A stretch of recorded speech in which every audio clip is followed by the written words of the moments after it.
ನವರಾತ್ರಿ ಆಚರಣೆ ಮಾಡ್ತಾ ಇದ್ದೀವಿ, ತಾಯಿ ಆರಾಧನೆ ಮಾಡ್ತಾ ಇದ್ದೀವಿ. ಬನ್ನಿ ಏನು ಹೇಳ್ತಿದ್ದಾರೆ. Your devotion alone can move mountains. ಇಲ್ಲಿ ಕೆಲವರು ನಾನು ಒಬ್ಬಳೇ ಇದ್ದೀನಿ, ನನಗೆ ಯಾರು ಸಪೋರ್ಟ್ ಇಲ್ಲ ಅಂತ ದುಃಖ ಪಡ್ತಾ ಇದ್ದೀರಾ.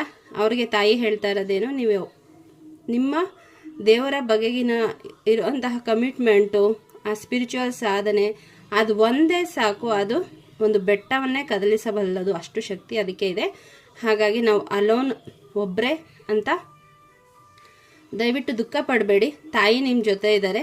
ಭಕ್ತಿಯಿಂದ ಇಡೀ ಜಗತ್ತನ್ನೇ ನೀವು ಬದಲಾಯಿಸಬಹುದು.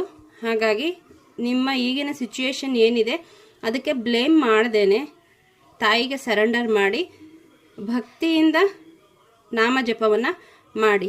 ಗಂಟುಗಟ್ಟಲೆ ಮಾಡಿ ಅದರಲ್ಲಿ ನಮಗೆ ಭಕ್ತಿ ಇಲ್ಲ ಅಂತಂದರೆ ಖಂಡಿತ ಅದು ದೇವರಿಗೆ ತಲುಪಲ್ಲ. ನೀವು 5 ನಿಮಿಷ ಮಾಡಿ, ಭಕ್ತಿಯಿಂದ ಮಾಡಿ, ನಂಬಿಕೆಯಿಂದ ಮಾಡಿ, ಸರೆಂಡರೆನ್ಸಿಂದ ಮಾಡಿ. ಆಗ ಏನಾಗುತ್ತೆ, ತಾಯಿಗೆ ಅದು ತಲುಪತ್ತೆ.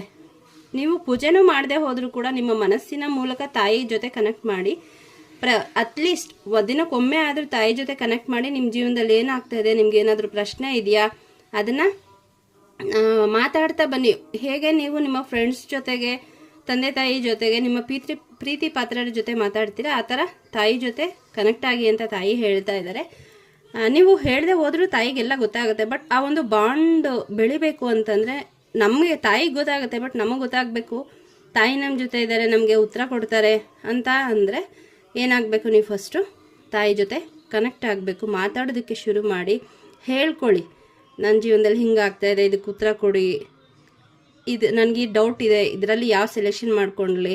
ಈ ಥರ ಮಾಡ್ತಾ ಹೋದಾಗ ನೀವು ತಾಯಿ ಜೊತೆ ಅಲೈನ್ ಆಗ್ತೀರಾ ಎನರ್ಜಿ ಜೊತೆಗೆ. ಹಾಗಾಗಿ ನಿಮ್ಗೆ ಇನ್ನೊಬ್ಬರ ಅವಶ್ಯಕತೆ ಬೇಕು ಅಂತ ಅನಿಸೋದೇ ಇಲ್ಲ.